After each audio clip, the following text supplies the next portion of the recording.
Muito boa noite a todos os nossos amigos, nossos queridos internautas que nos acompanham em mais uma transmissão do programa Espiritismo e Atualidade aqui pela Web Rádio Cristo Consolador. Eu, Cosme Deolindo, e ao meu lado aqui, minha amiga, companheira Silvia Mendes. Boa noite, Silvia, como vai? Boa noite, Cosme. Tudo bem? Sim, graças a Deus. Boa noite a todos os nossos ouvintes, né? Os internautas também. Com certeza. Muito boa noite. Chegamos já quase aqui no final do ano, né, Silvia? Passamos o ano inteiro. Né? Exatamente. Na próxima semana já estaremos no Natal, né? Será dia 25 de dezembro, Natal, né? A data em que nós comemoramos o nascimento de Jesus, nosso querido guia e modelo, né? O nosso mestre, Jesus amado. Bom, então, Cosme, antes de nós prosseguirmos, né, falando do nosso programa hoje, que vai ser tão bonito, vamos aproveitar para cumprimentar os nossos amigos que já se encontram aqui, né, conosco, aqui no nosso programa. Vamos lá, então. Temos vários amigos já aqui conosco. Nossa querida Kátia Moreno. Oi, Kátia. Boa noite, queridos irmãos, querido Silvio e Cosme. Agora eu estou fechando o penúltimo dia. Que bom, né, Kátia, e seus diários de classe, né, Kátia? Exatamente. Professora dedicada. Exatamente. Temos aqui a nossa irmã Marta Maria Alves. Boa noite a todos. Boa noite, Marta. Que bom que você está aqui, né? Boa noite, Marta. Aurélia Gonzalez. Oi, Aurélia. Boa noite. Tudo bom com você? Nosso irmão João Santana também aqui conosco. Boa noite, amigo. Como vai, João? João Santana aqui sempre conosco, né? Sempre nos acompanhando. Nossa querida amiga Moadir Amara também. Boa noite, grupo. Muita luz. Boa noite, Madeira. Querida amiga Maria de Fátima Enes. Boa noite, Fátima. Que bom que você está aqui, né? Boa noite, Fátima. A nossa Eronides. Boa noite, Silvio Cosme. Boa noite a todos. Boa noite, querida. Que bom que você está aqui conosco, né? Boa noite, Eronilde. Nossa querida Elaine Baima também. Boa noite a todos. Boa noite, Elaine. Que bom que você está aqui, né? Muito bom. Boa noite, Elaine. Bom, nós vamos parar aqui, né? Mas ao longo do programa a gente vai cumprimentando o pessoal. E vamos, então, agora pedir ao meu querido amigo Cosme, né, que faça por nós a prece de abertura do nosso programa, porque a nossa web rádio é uma web rádio totalmente espírita, não é? E nós sempre temos como hábito iniciar as nossas transmissões com uma prece, pedindo aos nossos queridos amigos espirituais, que são os verdadeiros condutores, né, os verdadeiros dirigentes da nossa web rádio, que nos auxiliem na realização de mais um programa. Então, Cosme, meu amigo, vamos todos juntos, né, fazer a nossa pequenina prece de abertura agora. Graças a Deus. Vamos sim. Graças a Deus. Senhor Jesus, divino amigo e mestre querido, queremos agradecer por essa oportunidade de estarmos todos aqui reunidos através dessa web rádio Cristo Consolador para a transmissão de mais esse programa Espiritismo e Atualidade. Que possamos ser intuídos, envolvidos por todos esses benfeitores dessa web rádio, os nossos amigos espirituais, os nossos guias. Envolva também a todos os nossos internautas, os nossos irmãos que nos acompanham nesse momento ao vivo, e aqueles também que nos acompanharão posteriormente através do compartilhamento dessa transmissão. Que ao sairmos desse programa, estejamos com os nossos corações mais fraternos, amigos, solidários e irmãos. E que possamos, Senhor, vivenciar as luzes do seu Evangelho em cada dia de nossas vidas. Obrigado, Senhor, que assim seja, graças a Deus. Que assim seja, né? Graças a Deus. Vamos agora, então, ler um pequenino trecho do nosso Evangelho, né? Sim.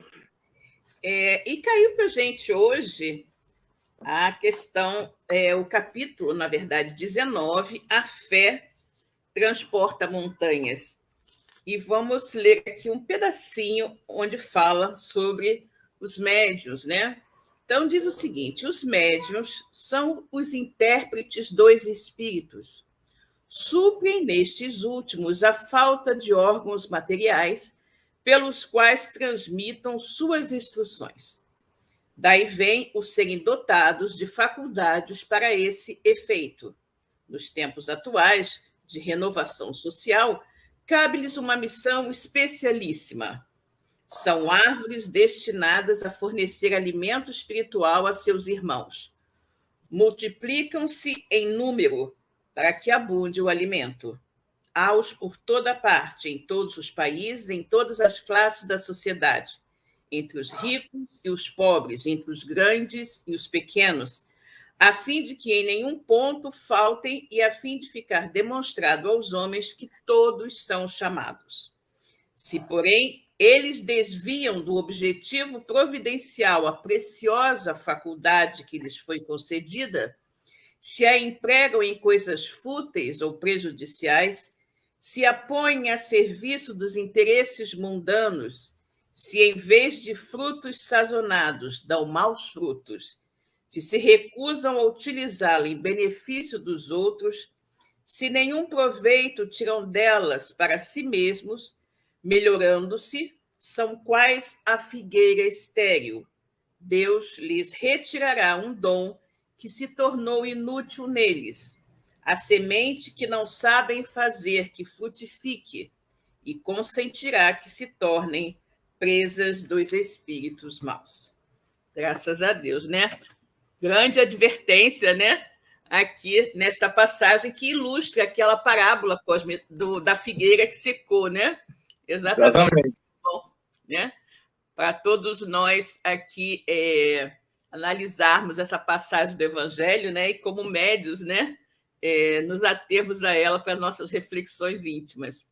Mas então, meu amigo Cosme, hoje a nossa temática, né? Ainda seguindo a temática de Jesus no mês de dezembro, né? Onde nós dedicamos todos os nossos programas justamente ao nascimento do nosso querido, amado mestre, né? A nossa temática de hoje é em torno da manjedoura, né? Então, nós hoje vamos falar especificamente do nascimento de Jesus, né? Então, a gente quer justamente deixar aqui alguns mitos, algumas ideias, algumas coisas que foram sendo agregadas ao nascimento de Jesus, né? Ao fato, enfim, do natalício de Jesus, e que nós hoje pretendemos esclarecer alguns deles, né, na medida do possível, aos nossos ouvintes. Não é isso, Cosme? Exatamente. E a gente observa que essas orientações, esses dados, essas informações, elas são oriundas lá do Antigo Testamento, que a gente veio trabalhando nesses últimos programas aqui, né, com a gente, davídica. A gente falou também um pouco sobre a questão dos reis, né, que era algo muito importante, né, para o povo de Israel, né, o povo hebreu. E a gente tem no Novo Testamento dados, tanto no Evangelho de Mateus como no Evangelho de Lucas, a respeito do nascimento de Jesus, que seria essa manjedoura. O que é importante a gente ter como esclarecimento dessas informações? Quando você tem, nesses dois evangelistas que relatam o nascimento do Cristo, né, você observa que eles têm pontos de vista diferentes, né?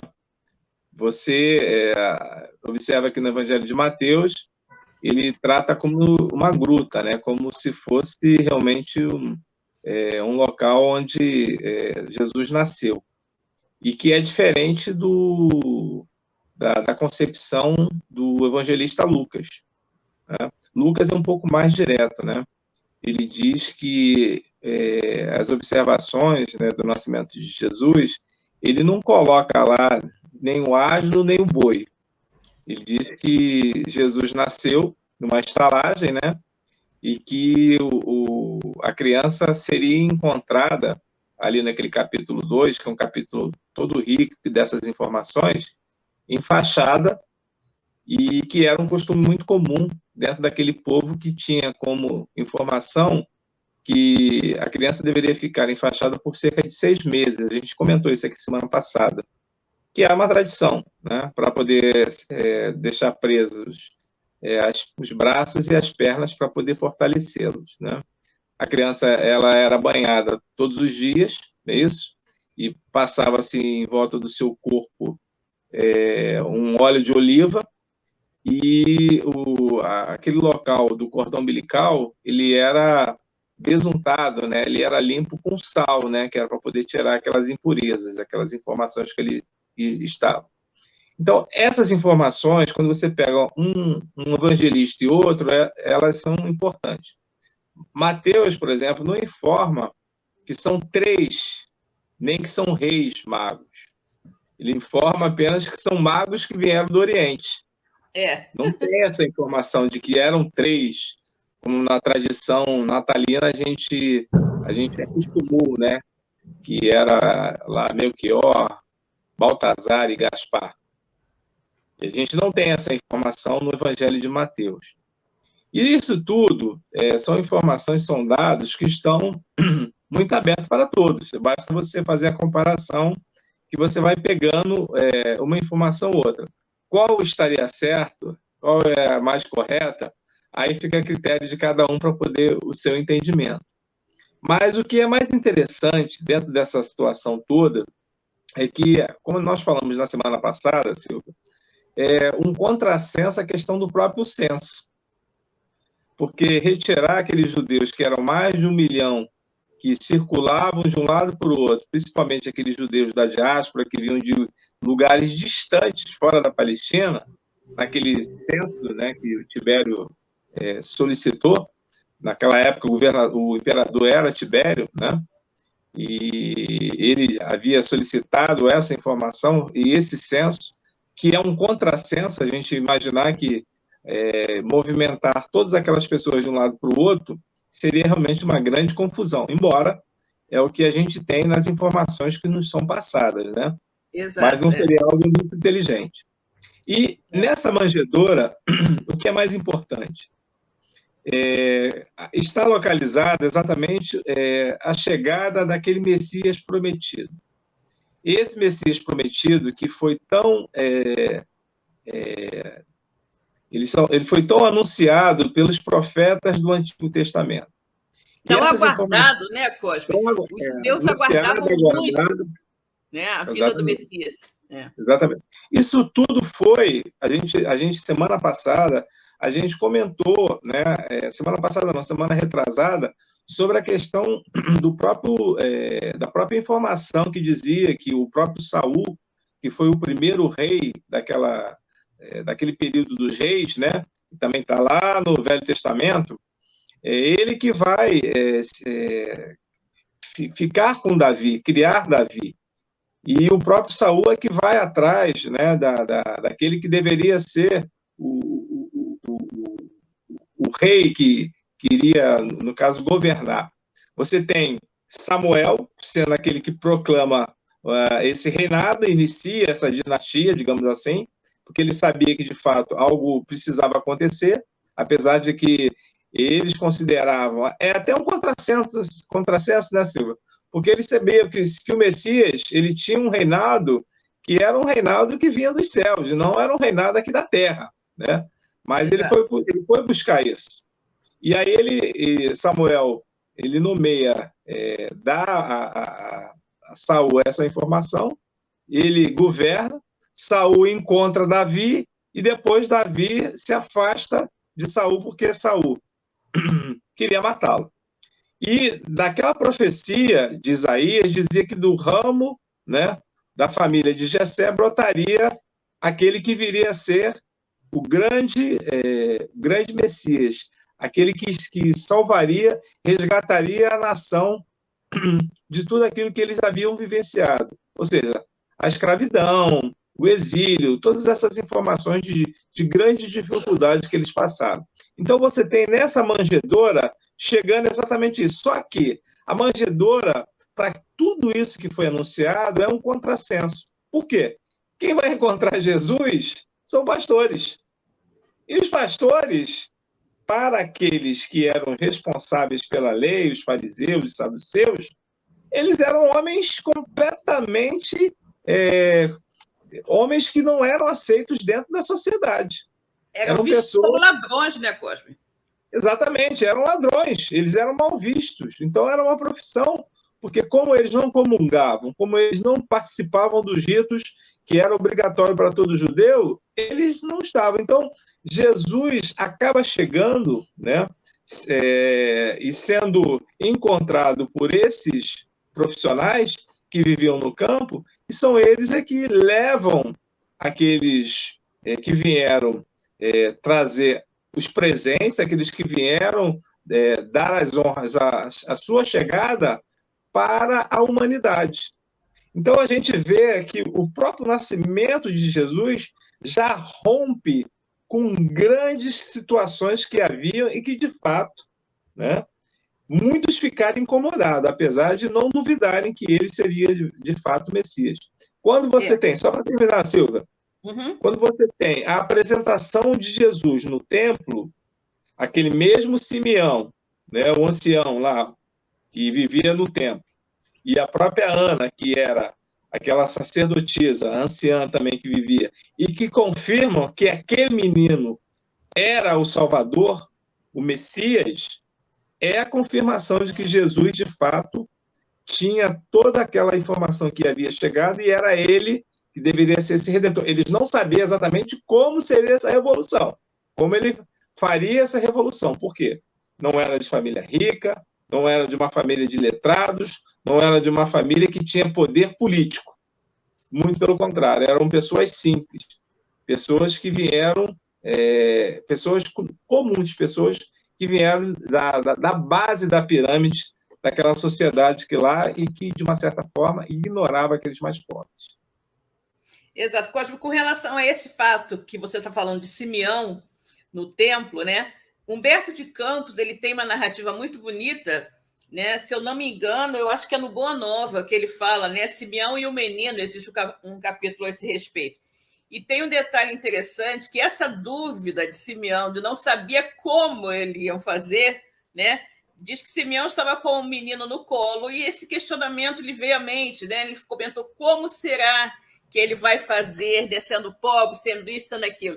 E aí que o bebê bate no peito de Simeão, assim, na altura do coração, e como a dizer, a revolução será feita no coração, né? Ou seja, mudando o coração das pessoas. E, na verdade, é esse o objetivo do Evangelho do Cristo. A mensagem que o Cristo trouxe foi uma mensagem de, digamos assim, de reformulação moral da humanidade. Então, é a mudança dos pensamentos, dos sentimentos da pessoa. Então, a revolução que Cristo veio fazer é uma revolução íntima, uma revolução basicamente no coração, como a criança, né? Humberto de Campos diz que uma criança bateu no peito de Simeão e, como a dizer, a revolução será feita no coração das pessoas, né? Isso é muito, muito lindo. E aí, Cosme, aproveitando, né, para voltar um pouquinho nessa temática dos pastores e dos magos, né, que é muito interessante, porque são dois pontos que são muito explorados, né? Por toda essa, digamos assim, alegoria que envolve o nascimento de Jesus. E existe essa questão dos pastores aqui, né?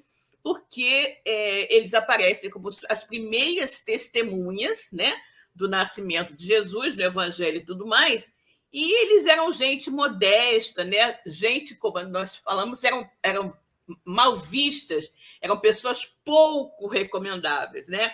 Então, a gente, com isso aí, já pode fazer, né, uma ligação com alguma coisa que Jesus veio a falar mais tarde, que está registrado no Evangelho de Mateus, capítulo 9, versículo 12, quando ele diz: os sadios não têm necessidade de médico, e sim os doentes. Né? Então, Jesus já inicia, né, no seu nascimento, chamando para junto de si os que precisavam de médico, né? Que eram os pastores, que eram tidos como gente de má vida, gente desprezível. E isso acontecia por quê? Por que eles eram mal vistos assim, né? Eles tinham uma vida nômade, né? Eles andavam de lá para cá, e isso criava nas pessoas uma certa desconfiança neles, né? E também um conceito até hostil com relação a essas pessoas. Eles, por esse tipo de vida, eles não tinham, como você falou, a possibilidade de seguir aqueles ritos, né? Aqueles ritos judaicos todos. Eles não agradavam com essa maneira de ser aos escribas e fariseus. E a partir do momento que não agrada aos escribas e fariseus pelo seu comportamento, você é considerado impuro, né? é considerado impuro. O povo, naquela época, dizia, inclusive, que caso, olha que coisa, que caso um pagão, né, ou um pastor caísse numa cisterna, que não deveria ser retirado dela. Olha que horror, coitado. Ia morrer lá dentro da cisterna, não deveria ser retirado, né? Então, é uma coisa assim muito, muito terrível, né? Como esses pastores eram desprezados e como Jesus já chegou, né? Já quebrando esse paradigma, né? Porque foi justamente aos pastores, não foi a nenhum fariseu e a nenhum escriba, né? Que foi anunciada a sua chegada, mas aos pastores, justamente aos doentes que necessitariam de médico. Um outro ponto muito interessante, o Cosme, que a gente pode falar aqui com relação aos magos, né, é que Mateus, por exemplo, né, em nenhum momento ele disse, né, ele nunca disse que eram reis, né, que os tais magos eram reis. Na verdade, o significado de mago, não é, que vem da palavra persa magu, né, ou magus, em grego, magus, com U, né? Em latim, o significado é poderoso, né? Uhum. Os magos, os poderosos, né? Que vieram glorificar a Jesus. Isso aí é o quê? É uma evidência, né? Mais uma coisa que a gente pode até meio que achar que foi acrescida ao evento do nascimento de Jesus para mostrar, né? Para dar grandiosidade à figura de Jesus. Por quê? Porque seres poderosos, né, como eram esses magos, era comum que os reis, né, as pessoas importantes fossem, né, fossem visitadas por pessoas importantes assim, né? E aí isso dava, né, realmente uma grandiosidade ao nascimento de Jesus, assim como os presentes, né? Os presentes, porque também não existe registro verdadeiro, né, de que tenham sido 3, né, que tenham trazido, né, que tenham ido realmente visitar Jesus, né? Sim. E também assim não existe uma certa não existe uma comprovação exata, né, de que os presentes tenham sido esses, né? Mas os nomes, né, os tipos de presente foram atrelados a essa história para justamente, né, reafirmar a grandiosidade e a realeza de Jesus. Então, esses presentes eles tinham um grande simbolismo, né? Um grande simbolismo. Eles tinham o ouro, né, o incenso e a mirra. O ouro significava o quê? Era uma metáfora para falar da realeza de Jesus, né? Então, como ele era um rei, realmente, então ele receberia ouro para reafirmar a sua realeza, né? O incenso, que era uma resina amarga, né, tirada da casca de um arbusto exclusivo lá da Arábia, ele representava o quê? Divindade, né? Então, como era uma divindade, né? Então recebia o incenso, né, como um presente. E a mirra, né? A mirra era o quê? Era empregada em sepultamentos, né? E evocava com isso a imortalidade, né?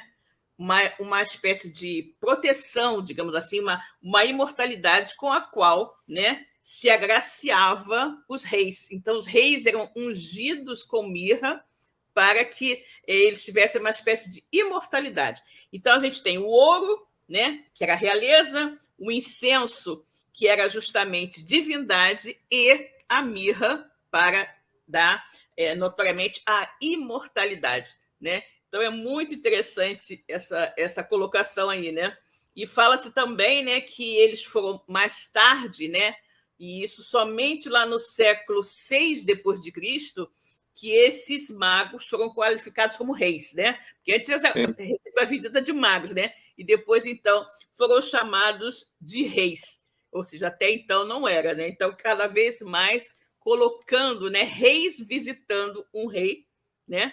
Para cada vez dar maior conotação, né, à realeza de Jesus, né? Mesmo ele dizendo que ele não é deste mundo, né? Exato. Essa manjedoura, né, que é o nosso assunto de hoje, ela suscitou assim grandes informações que foram puxadas para o nascimento de Jesus, a própria questão do Natal, né? O Natal é natalício, né? Onde você, na realidade, comemora o nascimento de Jesus. Só que o que a gente sabe?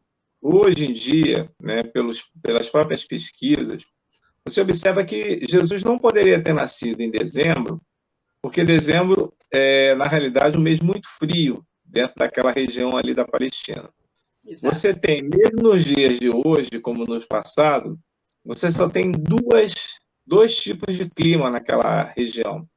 Ou você tem um verão quente e seco, ou você tem um inverno úmido e gelado, muito frio. Muito E frio. as tempestades são muito intensas. Sendo que o frio mais abrangente é entre dezembro e fevereiro. E você tem o inverno que começa em novembro e só vai acabar lá em março. Então, é exatamente quando os pastores não estão nos campos. Exatamente onde, na realidade, todos os animais, os rebanhos estão guardados. Eles não ficam soltos. E Isso exatamente é porque entre dezembro e fevereiro, né, Cosme? Que é a parte considerada do inverno, né? Então seria dezembro e dezembro, fevereiro. janeiro e fevereiro. Os 3 meses mais frios, né? Sim, sendo que você tem, na realidade, o inverno começando em novembro e só vai acabar em março. Sendo que o mais gelado é a partir da segunda quinzena de dezembro até fevereiro. Então, é onde existe uma chuva muito intensa e um vento muito gelado. Então, os animais, os próprios pastores, não estariam nos campos para poder receber aqueles que vieram reverenciar Jesus, até porque seria muito difícil, porque os animais não aguentariam. Então, eles precisam guardar os animais. Então, nessa época, hoje, já se sabe, já se tem informações, que provavelmente o nascimento de Jesus teria acontecido no final de abril e início de maio, porque você tem uma temperatura mais agradável. E aí, o que acontece? Quando associam o nascimento do Cristo com aquela festa da Saturnália, que era uma festa que havia em dezembro, né? Na realidade, a partir de determinado momento que a igreja ela resolve associar o nascimento de Jesus a essa festa. E aí, o que é interessante, Silvia? Você tem até quando o Libério, que é o bispo que vai bater o martelo no século IV e dizer que o nascimento de Jesus é 25 de dezembro, você tem o nascimento de Jesus sendo comemorado 6 de janeiro. Você tem ele sendo comemorado em março. Você tem ele sendo comemorado dia 2 e 19 de abril. Olha, 19 de abril tem uma data especial aí, dia 19 de abril, hein? 2 de abril e 19 de abril.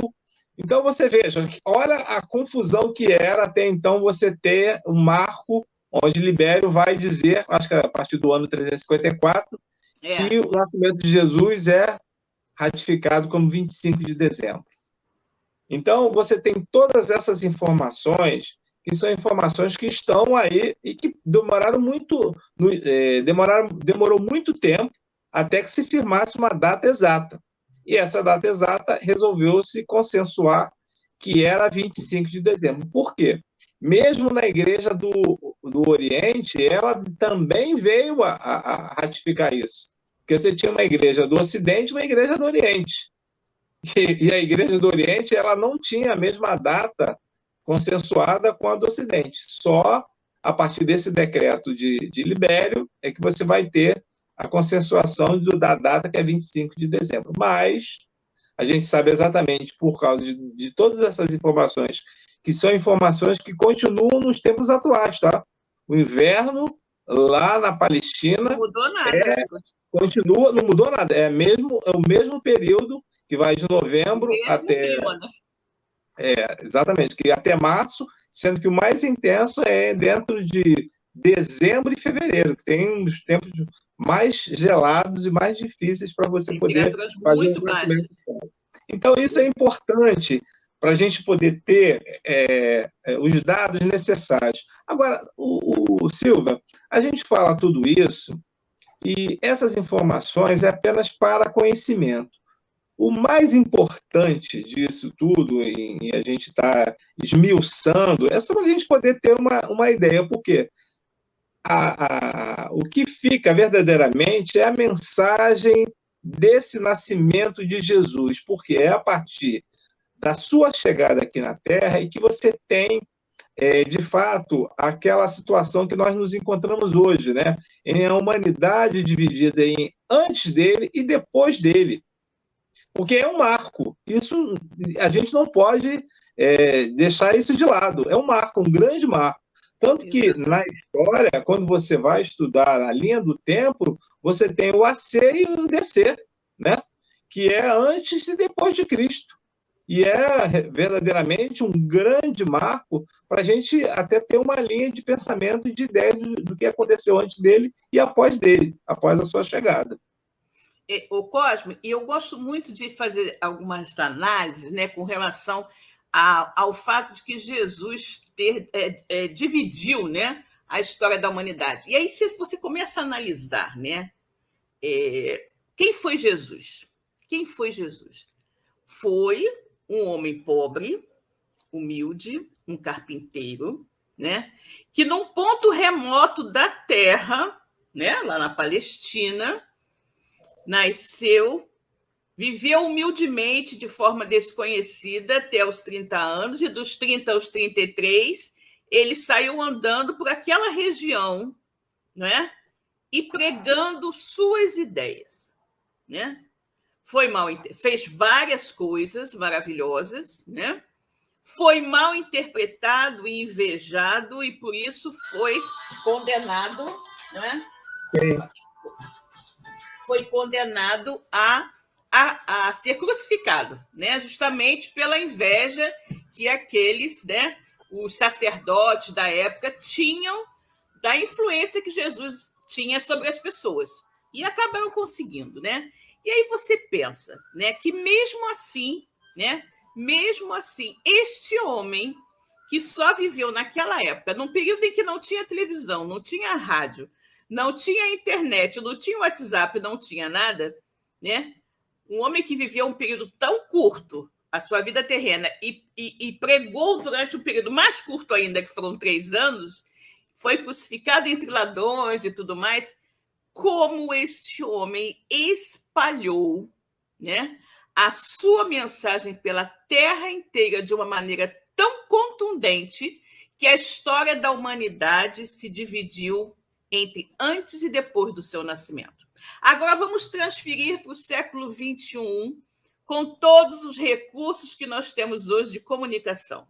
Vamos imaginar que um determinado homem nascesse lá no meio da selva amazônica, numa aldeia, né, quase que desconhecida, lá no meio da selva amazônica, e que ele, durante lá uns 3 anos, pregasse suas ideias, não sei o que lá, e depois acabasse morto, né, depois de 3 anos, lá como um ladrão, isso e aquilo.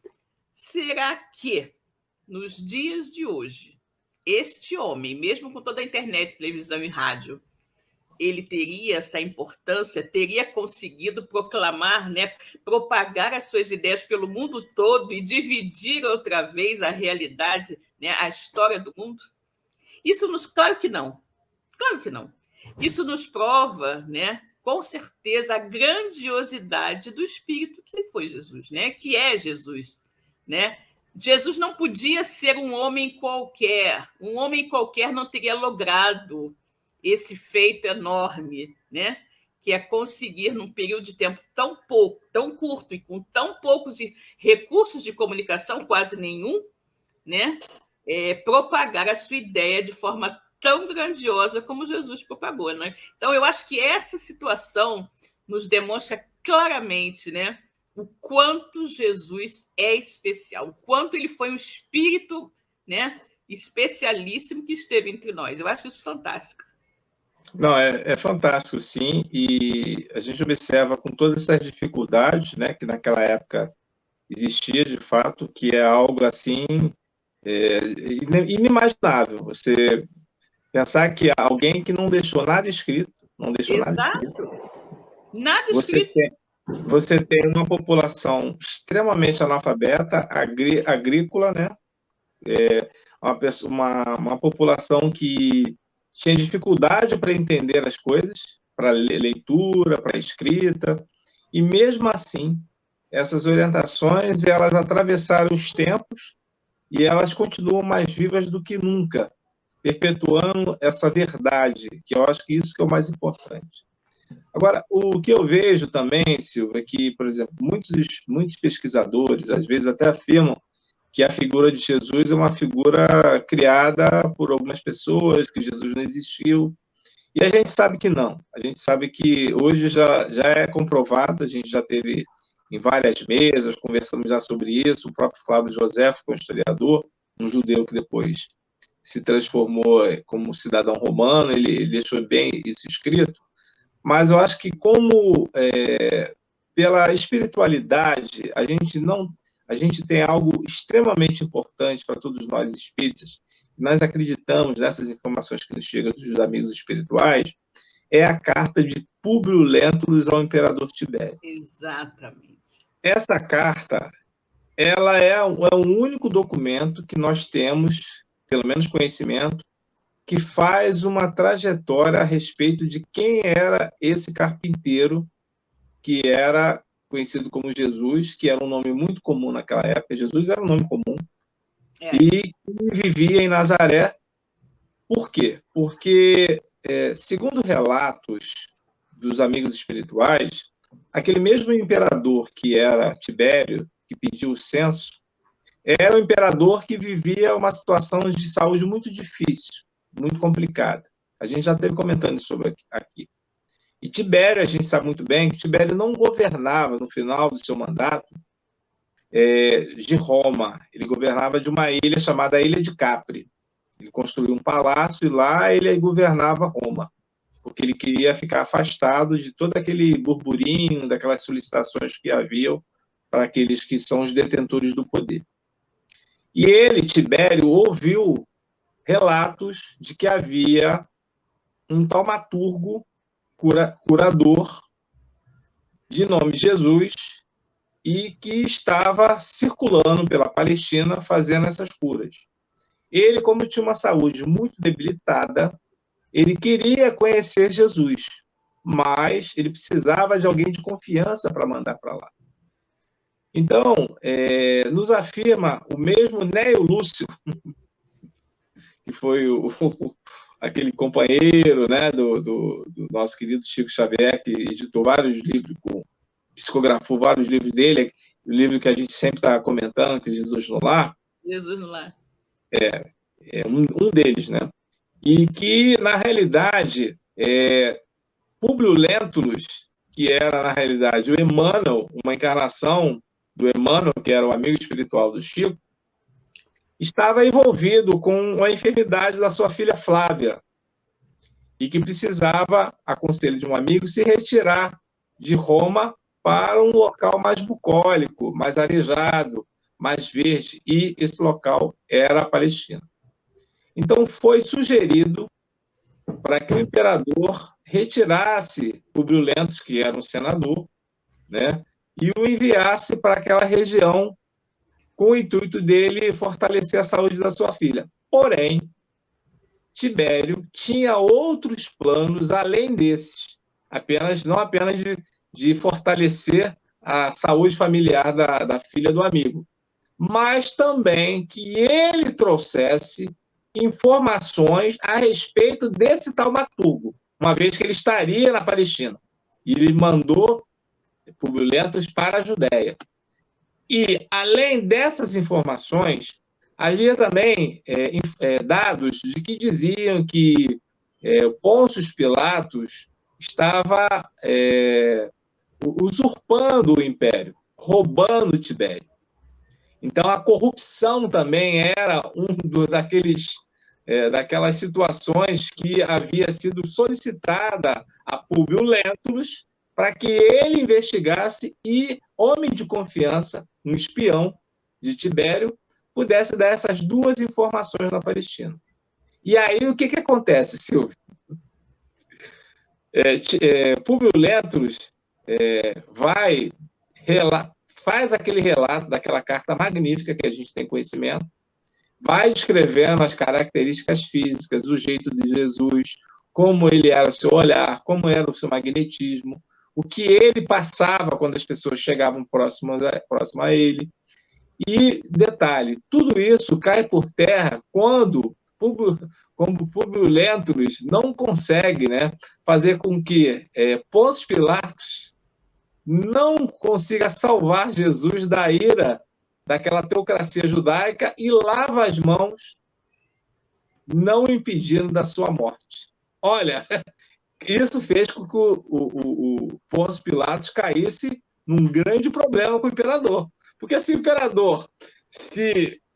aquelas informações fossem verdadeiras, Jesus seria levado a Roma para tentar curar Tibério. E aí, Pôncio Pilatos, ele faz aquela pataquada, lava as mãos e deixa o curandeiro, o Jesus, morrer. Olha que situação, mais do que isso, ele confirma que havia, de fato, situação de corrupção. E aí a gente sabe que depois de todos esses eventos ocorridos, relatados, Pôncio Pilatos é enviado, né, depois de 10 anos de Judéia, né, de Palestina, ele é enviado para um local ermo, onde ele, na realidade, se suicida. Ele se joga dentro de um vulcão.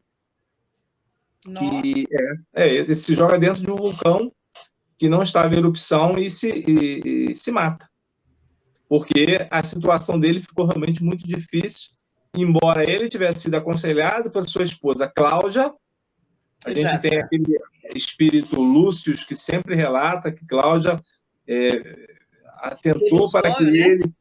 exatamente. Que ele pudesse não cometer, não se envolver, ou tirar Jesus daquela situação, porque ela não via, pelo menos o que ela observava, nenhuma culpa naquele homem. E que ele, de fato, ia estar em maus lençóis. E ele achou que não. Só que já era um aviso, porque ele se envolveu e, tendo em vista, e dizem que essa punição que Tibério lhe dá é exatamente por isso. Porque ele não fez nada e ele condenou o inocente à morte.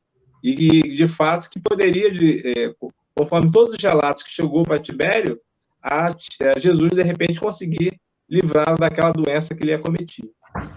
Imagina, hein? Imagina como Pilatos ficou mal na fita lá com o imperador, né? Essas informações são relatos, tá, Silvia? A gente não tirou isso da nossa cabeça, não. Esses são relatos que o próprio Chico recebeu desses amigos, do próprio Emmanuel, de Nélio Lúcio, naquelas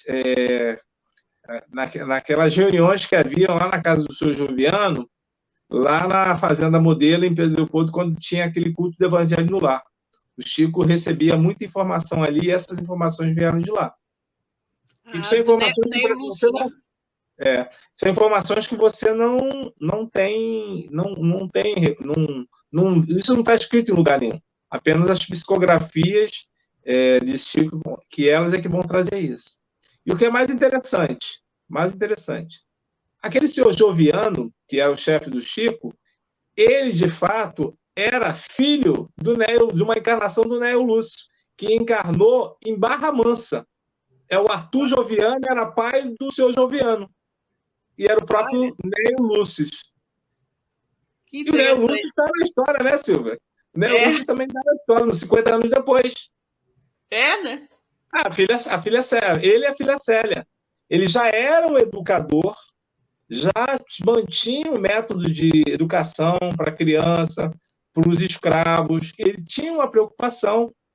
E aí ele pede para Jesus para que ele pudesse continuar com aquela sua situação de melhora educacional, acabando com o analfabetismo. Ele vai aparecer como um professor da Davenport lá no livro Renúncia.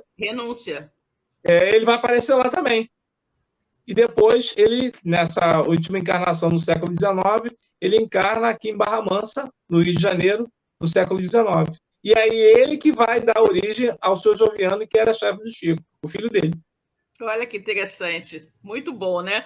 Cosme, nós temos outras pessoas para cumprimentar aqui. Temos uma pergunta muito interessante que nós precisamos aproveitar o finalzinho para esclarecer, né? Temos a nossa querida Rosane Marques. Boa noite, queridos amigos. Muita paz a todos. Boa noite, Rosane. Olá, Rosane. Você está aqui. Nossa amiga também, Rosana Dias. Boa noite a todos. Boa noite. E a Elaine Baima tem um questionamento, Cosme, muito interessante que vale a pena a gente apresentar aqui. Ela diz o seguinte: de acordo com as últimas estatísticas, há cerca de 8 bilhões de seres humanos na Terra, mas só 2 bilhões são cristãos. Como o evangelho vai prevalecer na humanidade? E aí, Elaine, eu gostaria de falar com você da mesma coisa, né? Eu contei a história de Jesus, o homem pobre, humilde, carpinteiro, lá no fim do mundo, né? Apenas teve 3 anos para falar do seu evangelho, e ele, mesmo assim, não é? Ele espalhou, né, a sua mensagem, a sua boa nova pelo mundo inteiro, né? Nós podemos não ter o mundo inteiro cristão, mas temos o mundo inteiro sabe quem foi Jesus, né? Sabe quem foi Jesus. E dividir a história da humanidade entre antes e depois de seu nascimento. Outro ponto muito interessante. Naquela época, o Império Romano era extremamente poderoso. Eu diria que era a potência mais poderosa de toda a Terra, né? E foi justamente este Império Romano que, depois do século IV da era cristã, se curvou ao cristianismo, né? Ou seja, se curvou aquele homem que 300 anos antes, aproximadamente, o Império Romano havia condenado e crucificado como um ladrão, né? Como ladrão não, como um malfeitor, e crucificado entre 2 ladrões. E aí a gente pergunta, como isso pode ter acontecido? Da mesma forma que nós agora vemos que o seu questionamento, nós temos 8 bilhões de seres humanos sobre a Terra, dos quais 2 bilhões são cristãos. Como o evangelho vai prevalecer? Da mesma forma como prevaleceu, né, daquela época até hoje, que dividiu a humanidade. A vinda de Jesus, né, Jesus, o espírito mais evoluído que já esteve entre nós, Jesus não é um qualquer, né? O cristianismo não é a mensagem de um espírito qualquer, é a mensagem de Jesus, o governador, o criador, né, do planeta, o espírito mais evoluído que já esteve por aqui, né? Jesus, quando o planeta foi criado por ele, por ordem de Deus, né? Jesus já era Jesus. Então, há bilhões de anos atrás, Jesus já era o espírito puro que ele é, né? Então, com relação a isso, eu não tenho a menor dúvida, entendeu? A menor dúvida, porque isso vai ocorrer, né? Isso vai ocorrer. E se nós formos analisar de uma certa forma, as religiões, elas todas têm um certo cunho, né? Digamos assim, evangélico, de fraternidade, de união. Todas as religiões, no fundo, têm essa mesma visão. E se nós considerarmos, né? Por exemplo, Gandhi, né? Que era hindu, né? Gandhi, ele falou que mesmo que todas as obras religiosas se acabassem, se restasse o Sermão da Montanha proferido por Jesus, né, nada estaria perdido. Então, eu não tenho a menor dúvida, né, de que o evangelho realmente vai prevalecer na humanidade. Eu acho, Silvia, no meu ponto de vista, Elaine, eu acho que a gente tem que se deter na mensagem. O que é mais importante? Tornar, de fato, as pessoas cristãs ou que elas venham se mirar na missão de Jesus. Qual foi o objetivo de Jesus? No exemplo, construir o reino divino aqui na Terra, baseado em quais são as orientações do Mestre? Amar a Deus e amar ao próximo. Se a humanidade ela se basear exatamente nesses 2 pontos, já será, de fato, ela toda evangelizada. Por quê? A partir do momento que você ama a Deus e você ama o próximo, você vai estar respeitando um ao outro e respeitando o Criador. Então, independente se você é judeu, se você é muçulmano, se você é cristão, se você qualquer que seja o seu culto religioso, mas se você tiver como base, princípio, essas informações do mestre, eu acho que aí nós vamos caminhar. Por quê? Essa questão de nós querermos que todo mundo siga exatamente como nós somos dentro de uma escola religiosa caracteriza bem a nossa condição de espírito ainda pouco evoluído. Você pode ter certeza disso. E Jesus, ele não veio construir nenhum culto religioso aqui. Ele apenas pedia para que nós amássemos a Deus e amássemos ao próximo. Ele não criou numa igreja. Isso é uma constituição do homem. É o homem que vai criar os templos. E lembremos o seguinte, seu encontro que ele tem com a samaritana, né? Quando ele diz que, na realidade, chegaria um momento em que o homem não precisaria de um templo para chegar próximo a Deus. Porque, na realidade, você olharia para dentro de si, que todos nós somos um templo, e nós buscaríamos ele, espírito e verdade, dentro de nós mesmos. Isso é Jesus. Jesus lá na Samaria, já comentando sobre isso. Chegará um momento em que o homem não necessitará de templos de pedra para se comungar com Deus. Mas sim, ele, dentro do seu próprio templo, se fechando dentro de você, se comungará com o Pai. E eu vejo exatamente como isso, porque nós é que formamos os segmentos, os grupos, porque ainda temos uma grande necessidade, devido à nossa inferioridade moral, de buscar isso. Mas a partir do momento que nós estivermos com esses dois exemplos, que é o reino de Deus que ele veio nos trazer, que é a sua proposta, e que nós estivemos observando esses dois mandamentos, eu acho que a humanidade ela está, com certeza, saindo de expiações e provas e indo para um momento de regeneração, que é o nosso objetivo. Que o reino de Deus, efetivamente, né, Cosme, é um estado de espírito, né? Estado de espírito. É um estado de paz, de tranquilidade, de fraternidade, de amor, né? Ainda precisamos das escolas religiosas, ainda precisamos. Mas chegará um momento que todos nós respeitaremos tanto um ou outro que nós não necessitaremos mais disso, mas ainda é necessário. Exatamente, exatamente. Bom, já temos pouco tempinho, né? Precisamos já caminhando para o final do nosso programa. Queremos aproveitar o momento. Da próxima semana não teremos programa ao vivo, nós apresentaremos uma reprise de alguns dos nossos programas, talvez esse mesmo, não é? Mas nós queremos aproveitar agora para desejar a todos os nossos amigos, todos os nossos ouvintes, a todos aqueles que nos acompanham aqui na Web Rádio Cristo Consolador, um Natal de muita paz, de muita tranquilidade, com muito Jesus no coração, né?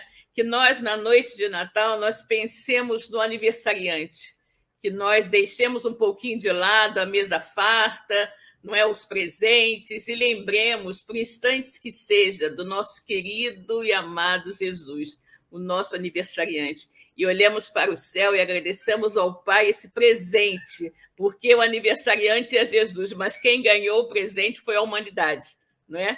Com a vinda desse Espírito excelso a estar conosco e pessoalmente nos ensinar a lei de Deus, né? Então, aproveitamos para desejar a todos um feliz Natal, de muita paz e tranquilidade. Não é isso, Cosme? Exatamente, Silva. E paremos um momento nessa noite tão maravilhosa para reverenciarmos, assim como aqueles que vieram de tão longe, a chegada desse nosso divino, amado Mestre, porque ele, de fato, é para todos nós aquilo que nós precisamos, né? Como ele mesmo afirmou lá no Evangelho de João, o caminho, a verdade e a vida. Nós precisamos de Jesus. Então, exatamente, nós vamos reverenciá-lo nesse momento em que nós vamos parar um minutinho e celebrarmos a sua chegada. Exatamente. Vou colocar aqui os últimos comentários, depois, então, iremos para a nossa prece de agradecimento e encerramento, né? Sim, vamos.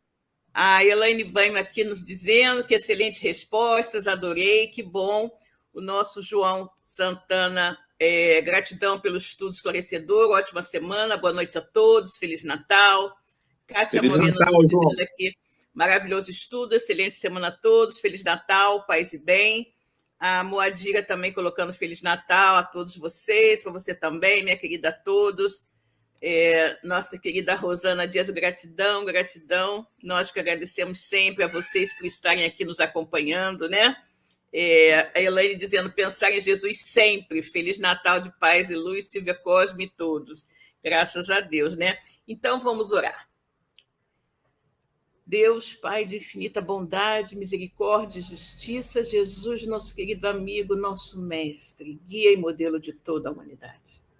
Queridos amigos espirituais que estão aqui conosco esta noite, que nos orientaram, nos intuíram, nos auxiliaram na realização de mais um programa Espiritismo em Atualidade, pela nossa querida Web Rádio Cristo Consolador. Muito obrigada. Muito obrigada por esses momentos tão edificantes, onde podemos falar sobre o nosso querido Mestre Jesus e conhecer um pouco mais sobre o seu nascimento. Que todos nós possamos guardar o nosso Mestre em nossos corações e que na noite de Natal possamos elevar os nossos pensamentos a Deus e agradecer por esse presente maravilhoso que Ele nos enviou há mais de 2000 anos atrás, que foi a presença de Jesus entre nós. Obrigada, Pai. Muito obrigada. E assim, queridas irmãs e irmãos de Ideal Espírita, né? Querido amigo Cosme, nós chegamos ao final do nosso programa Espiritismo e Atualidade da noite de hoje. Desejamos a todos uma ótima noite, uma ótima semana, né? Um ótimo final de noite, uma ótima semana e, obviamente, um lindo Natal. Beijo, pessoal. Beijo, Cosme. Tchau, pessoal. Até a próxima. Tchau, tchau. Beijo, pessoal. Boa semana. Feliz Natal. Feliz Natal, pessoal.